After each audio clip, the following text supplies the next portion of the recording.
Halo semua, selamat datang di No Signal. Di video kali ini, saya akan menceritakan alur film From Zero to Hero ya. Dan temanya adalah naga. Yap, apalagi kalau bukan Eragon. Siapa nih yang belum tahu film ini? Atau banyak yang udah tahu ya? Saya sendiri sih tahu film ini ketika dulu pernah main gamenya di PS2. Yang ternyata seru banget asli. Apalagi filmnya ya. Maka dari itu, tanpa lama-lama lagi kita akan ceritakan, dan inilah Eragon.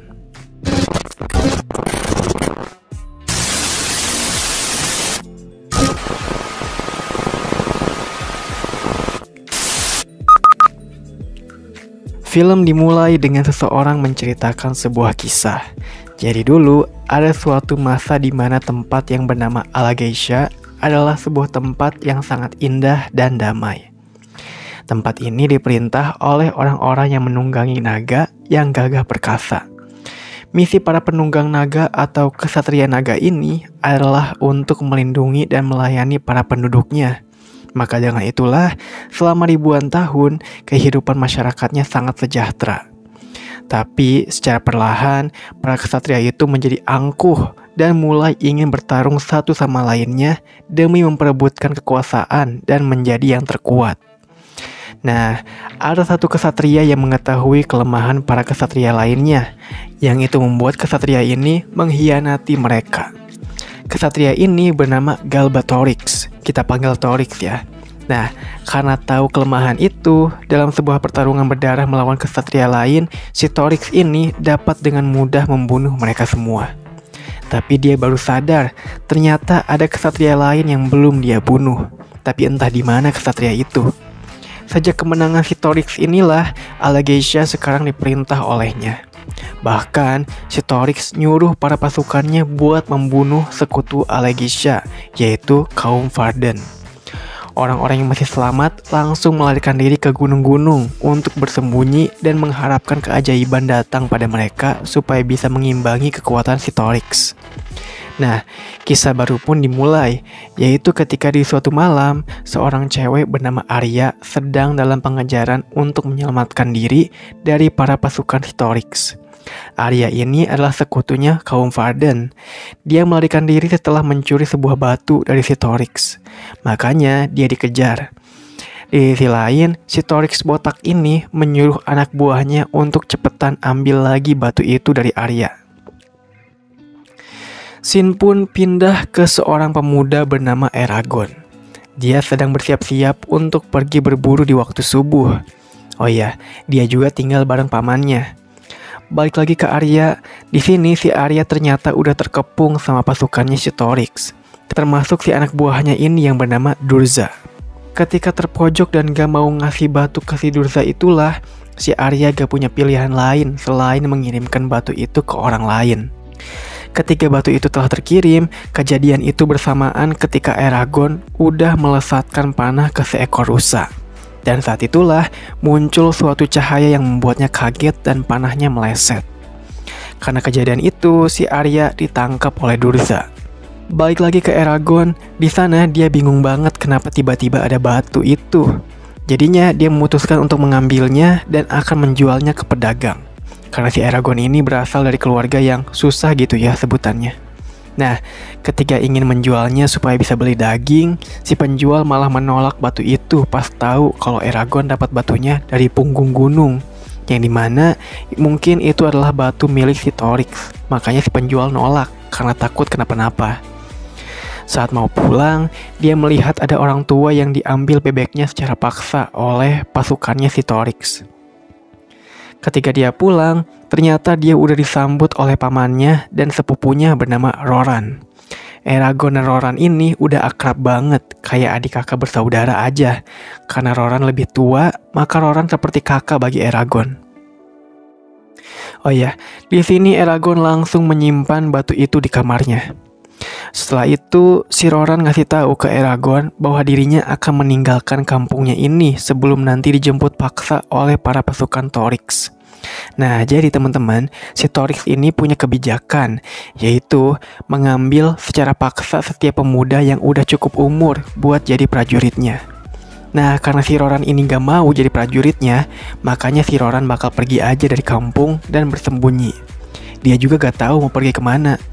Eragon merasa sedih dengar itu. Eragon juga dikasih tahu sama pamannya kalau waktunya tiba, Eragon juga bakal kayak gitu. Antara si Eragon bakal nerima jadi prajurit atau Eragon bakal pergi juga kayak si Roran. Tapi si Eragon gak mau dua-duanya. Dia sangat menikmati kehidupan di kampung bersama paman dan Roran. Oh ya teman-teman, ibu Eragon gak ada tuh katanya karena pergi ninggalin si Eragon waktu kecil. Si paman ini percaya bahwa si ibu ninggalin Eragon tuh demi kebaikan si Eragonnya juga. Akhirnya, waktu pun telah tiba untuk si Roran pergi. Dia berpamitan dengan ayahnya, yaitu si paman ini, dan tentunya dia juga pamit ke Eragon. Eragon pun sangat kehilangan pas si Roran pergi. Di malam itu, tiba-tiba si batu mulai bergerak seperti akan menetas. Eragon bingung dong pastinya. Benar aja, si batu itu menetas dan di dalamnya ada anak naga. Ternyata itu bukan batu, melainkan sebuah telur naga. Eragon pun merasa gak nyangka punya peliharaan naga. Saat Eragon menyentuhnya, tiba-tiba terjadi sebuah koneksi ke si orang tua di pasar tadi, ke si Torix, dan ke Arya juga. Melalui koneksi si Arya itu, si Durza jadi tahu siapa orang yang punya naganya sekarang. Pagi harinya, si Eragon terbangun dengan telapak tangannya terbentuk huruf E setelah kemarin menyentuh anak naga itu. Di sisi lain, si Durza melaporkan ke si Torix bahwa telurnya udah menetas dan sekarang berada di tangan seorang pemburu dan petani biasa. Tapi bagi Torix bukan tentang siapa yang miliki naganya, tapi dia takut legenda yang dipercayai oleh kaum Varden menjadi nyata, yaitu kaum Varden dan si Eragon bakal bersatu buat mengalahkan si Torix. Maka dari itu, si Torix nyuruh si Durza buat bunuh si Eragon, sebelum si Eragon nantinya ketemu sama kaum Varden. Dengan itulah, si Durza langsung menciptakan dua buah makhluk mengerikan yang bernama Razak. Dia langsung menyuruh mereka untuk membunuh si Eragon. Pada suatu malam, Eragon datang lagi ke pasar itu kayak ikut nongkrong gitu sama bapak-bapak lainnya. Di sana juga ada si bapak yang bebeknya diambil waktu itu. Ternyata nama dia adalah Brom. Si Brom ini tiba-tiba menceritakan soal masa lalu, di mana tanah Alagaësia ini subur makmur dan damai oleh para kesatria naga. Eragon yang mendengar itu pun langsung tertarik dengan ceritanya. Si Brom percaya bahwa zaman kesatria naga yang baik itu pasti akan ada lagi di masa ini. Besoknya, si Eragon menyuruh naganya supaya bisa terbang. Bener aja, dalam waktu singkat, si naga itu bisa dengan lancar terbang ke udara dan pergi meninggalkan Eragon. Eragon sempat merasa kehilangan lagi. Tiba-tiba, tanda di tangannya menyala dan si naga pun kembali ke Eragon dengan ukuran yang lebih besar. Alias, si naga tadi udah jadi naga dewasa dengan cepat. Di sini, si naga bisa membaca pikiran si Eragon. Begitu juga dengan Eragon yang bisa membaca pikiran si naga. Jadi komunikasi mereka tuh bisa lewat pikiran ya teman-teman. Cuman mereka berdua aja tuh yang bisa mendengar pikirannya masing-masing. Oh iya, naga ini bernama Saphira ya. Si Saphira ini menyatakan bahwa zaman kesatria naga memang akan kembali. Dan kini, Eragon telah terpilih sebagai kesatria naganya si Saphira. Eragon pun kaget banget. Malamnya, si Eragon diam-diam masuk ke rumahnya si Brom. Nah, di sana si Brom ternyata punya buku tentang para naga. Ketika ketahuan oleh Brom, si Eragon jadi pengen lebih tahu soal naga-naga itu. Tapi si Brom sangat menolak untuk cerita meskipun dipaksa. Ya udah deh kalau gitu. Tapi Eragon sangat percaya bahwa cerita si Brom itu pasti benar. Dia pun pergi. Pas Eragon pergi, si Brom seperti merenung dan mengeluarkan senjata rahasianya, yang ternyata itu adalah sebuah pedang merah. Di perjalanan pulang, Eragon mendengar sesuatu dari si penjual daging. Pas diintip, ternyata si penjual lagi diancam oleh Razak untuk ngasih tahu lokasi si Eragon. Jadinya si penjual ngasih tahu bahwa Eragon tinggal di tanah pertanian yang sedikit jauh dari pasar. Si Razak pun langsung dengan cepat pergi ke rumah Eragon itu. Eragon yang tahu itu langsung akan pulang juga buat ngasih tahu pamannya supaya lari. Si Saphira malah membawa terbang si Eragon dan memutuskan untuk ngebiarin si pamannya terbunuh. Karena meskipun Eragon kesana, semuanya pasti terlambat. Ini menjadi pertama kalinya Eragon terbang naik naga. Jadi dia masih belum bisa menyeimbangkan badannya di tubuh Saphira. Di sana juga si Eragon tetap maksa ke Saphira buat nurunin dia buat selamatin pamannya. Ya udah deh, si Saphira terpaksa nurunin Eragon. Dan benar aja, semuanya udah terlambat. Pamannya udah terbunuh oleh si Razak. Dia sedih banget. Eragon pun meluapkan amarahnya ke si Saphira. Karena ini salahnya katanya, salah si Saphira. Harusnya si Eragon bisa selamatin pamannya tadi kalau gak dibawa terbang. Jadinya Eragon menyuruh Saphira untuk pergi dan jangan nampakin wujudnya lagi. Saat akan menguburnya, tiba-tiba si Brom muncul di sana dan menyadari bahwa ternyata Eragon lah si kesatria naga baru itu setelah dilihat tanda di tangannya. Brom dengan cepat langsung membakar mayat si paman dan membawa pergi Eragon dari sana. Eragon harus memikirkan dirinya sendiri. Sekarang dia harus pergi dulu dari sana bareng si Brom supaya si Razak gak bisa nemuin Eragon.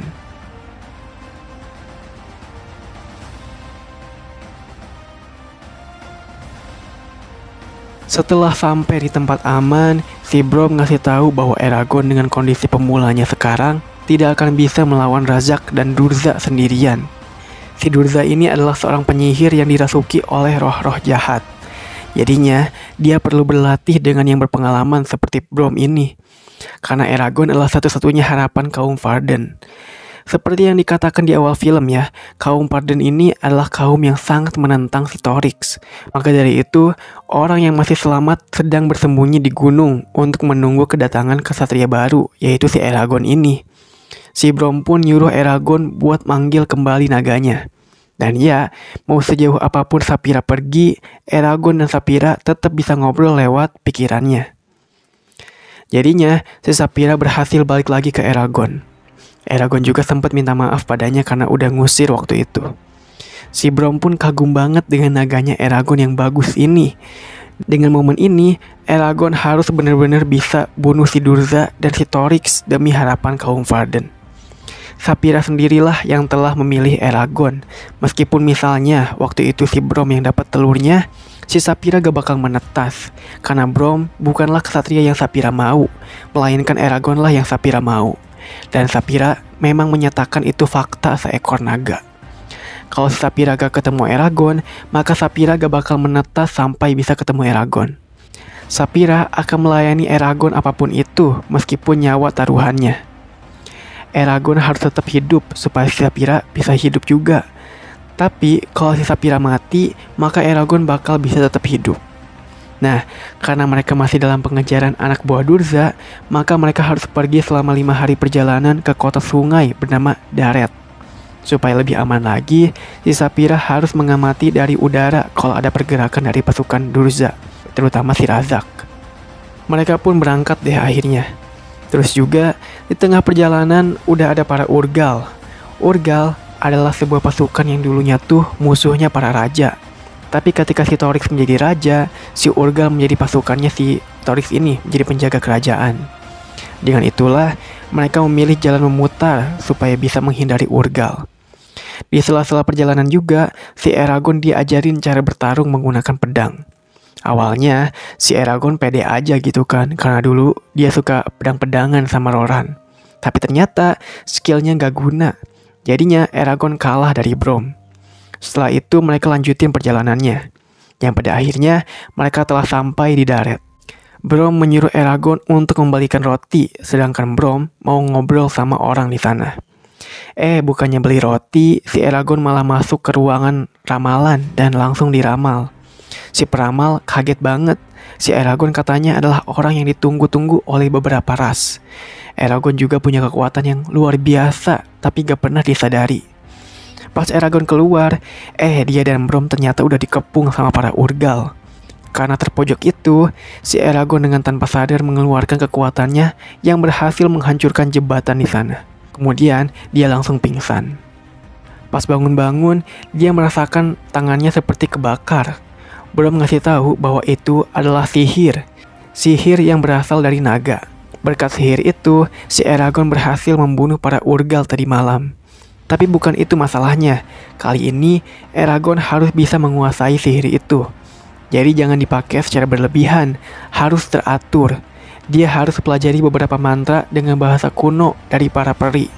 Saya nggak ngerti ya peri itu maksudnya apa. Pokoknya gitulah ya. Jika udah menguasai mantranya, maka mantra itu bakal hebat, bakal kuat gitu. Sebelum menyebutkan mantranya juga, tubuh Eragon harus punya kekuatan untuk bisa menahan dampaknya. Dampaknya itu bisa membuatnya lemah, pingsan, atau juga bisa mati. Karena Eragon udah ketahuan oleh Urgal kemarin, maka dia harus lewat jalan pintas buat nyampe ke bukit nyari kaum Vardennya. Jadinya, si Eragon harus terbang bersama Saphira, sedangkan si Braum akan tetap naik kuda. Dengan begitulah, ini menjadi kedua kalinya Eragon naik ke si Saphira. Kali ini, Eragon ingin bisa seimbang naik naganya. Dan ya, perlahan-lahan dia mempelajari caranya. Braum juga sambil mengarahkannya. Bahkan, Eragon bisa menggunakan mata naga, jadi penglihatannya mirip kayak si Saphira.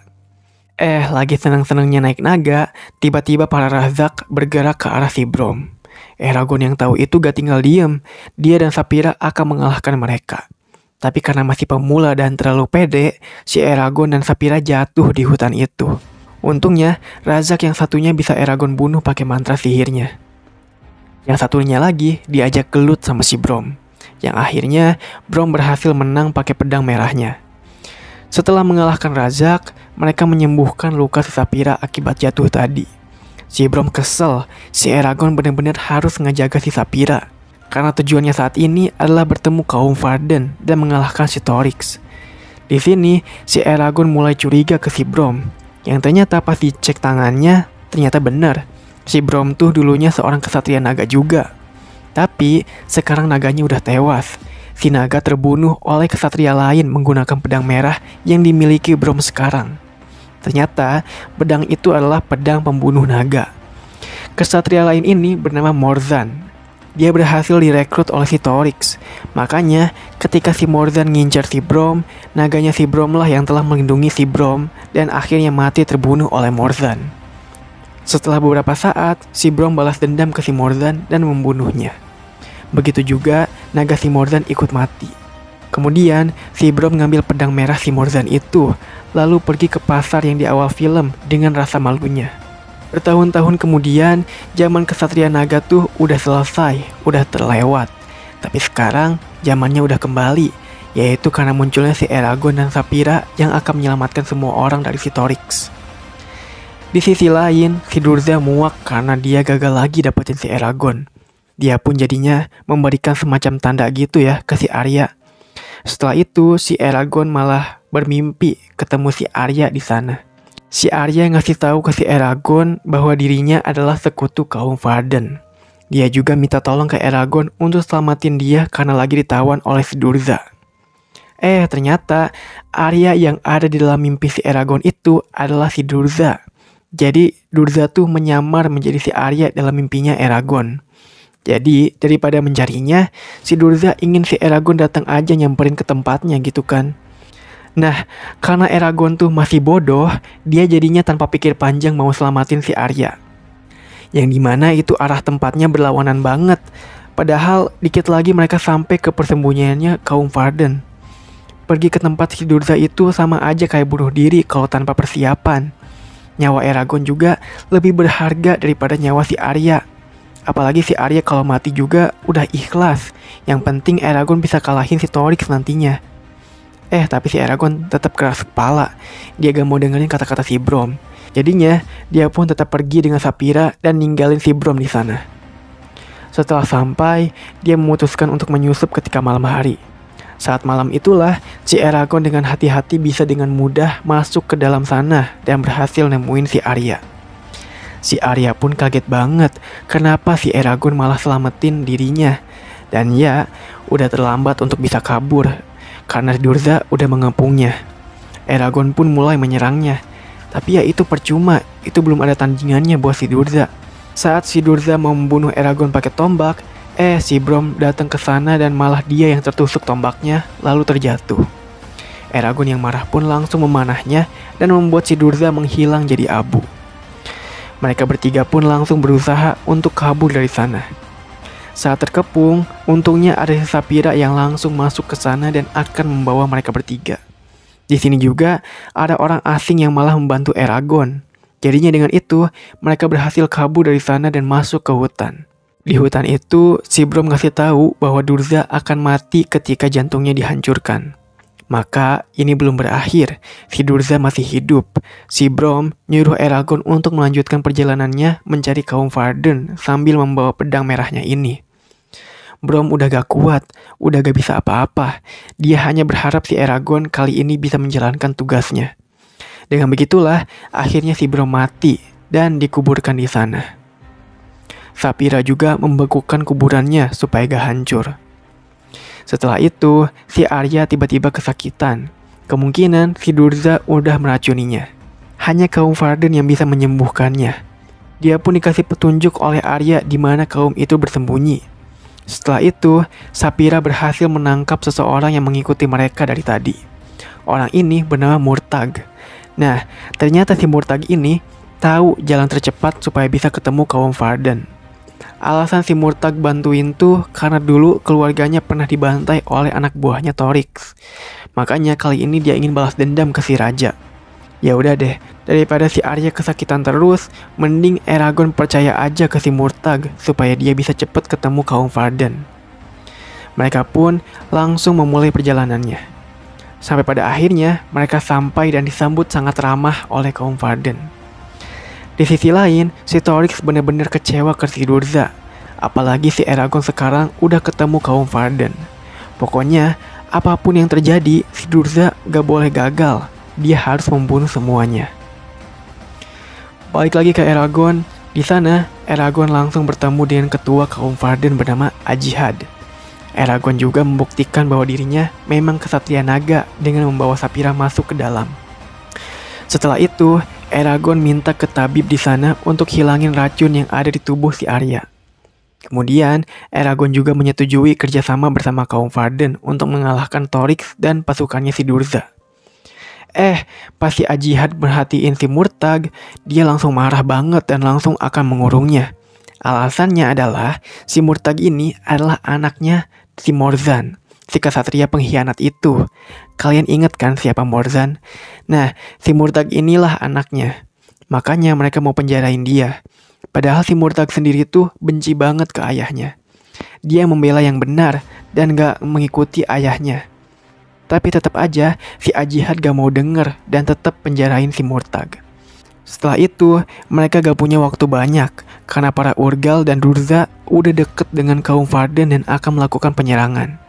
Eragon pun telah bersiap untuk peperangan. Dia juga dikasih baju tempurnya. Oh ya, untungnya si Arya di sini udah sembuh berkat obat yang dikasih tabib di sana. Dan akhirnya peperangan dimulai. Para Urgal berhasil menerobos masuk dan memulai pertempurannya di sana.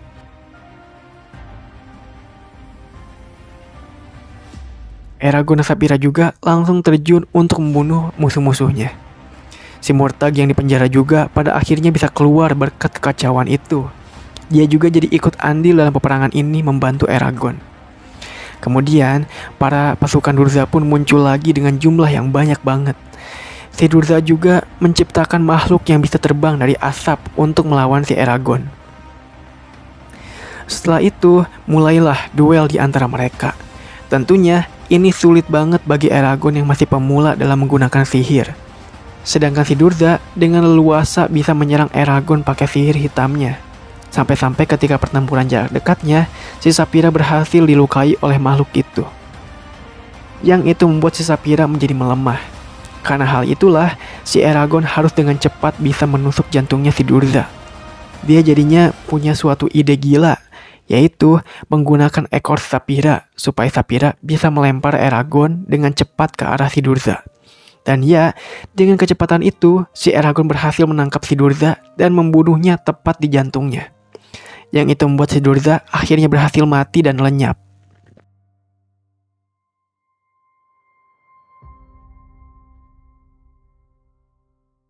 Eragon pun diselamatkan lagi oleh Saphira dan mendarat dengan tidak sempurna. Untungnya, Eragon baik-baik aja, sedangkan Saphira memiliki luka yang parah. Eragon yang gak mau kehilangan Saphira pun mencoba menggunakan sihir penyembuhan padanya. Yang dampaknya, Eragon menjadi melemah dan gak sadarkan diri. Begitu juga dengan Saphira. Peperangan pun berhasil dimenangkan. Kemudian, Shin pindah ke si Eragon yang baru aja sadar lagi. Dia mengira Saphira udah mati. Ternyata Saphira masih hidup dan udah sembuh. Eragon pun seneng banget.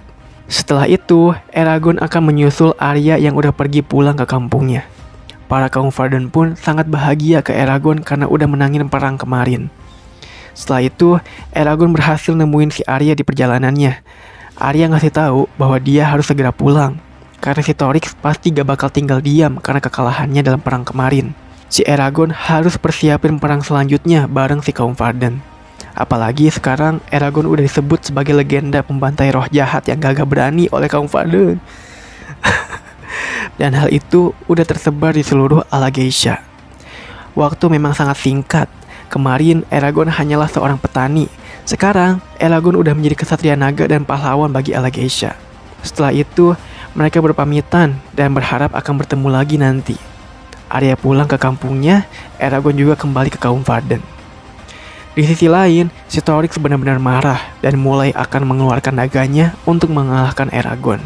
Dan dengan dinginnya, film pun berakhir. Oke guys, jadi itulah alur cerita film Eragon. Gimana, seru gak? Asli seru banget sih ini.